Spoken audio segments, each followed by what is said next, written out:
Hello guys, my name is Ram Rawat and this is a quick video on how to set up the auto content monster on your website. So you just have to follow the step 1. You're watching this video right now, and the first step is first you need to download the plugin. So just click on this button over here and it will download the file. Then you need to go inside your dashboard of the WordPress site. So this is my WordPress site. This is for demo purpose. So I'll directly go into the plugin section and I'll click on the add new button of the plugin.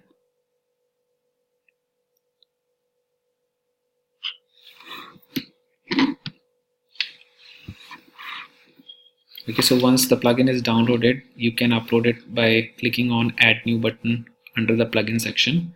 So I'll just click here, upload plugin, and I'll go to my downloads and I can see the plugin over here, and I'll simply upload the plugin.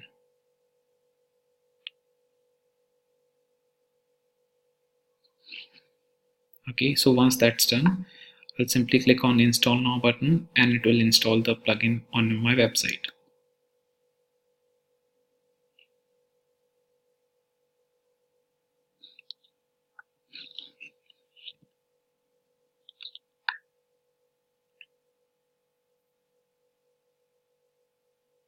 So once this is done, I can click on the activate plugin button and this will start showing the plugin option over here, somewhere here.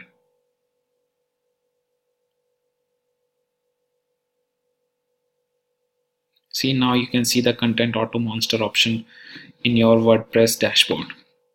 Okay, so that's step 1. Now we'll cover the step 2 where we will be showing how to integrate the APIs and other things.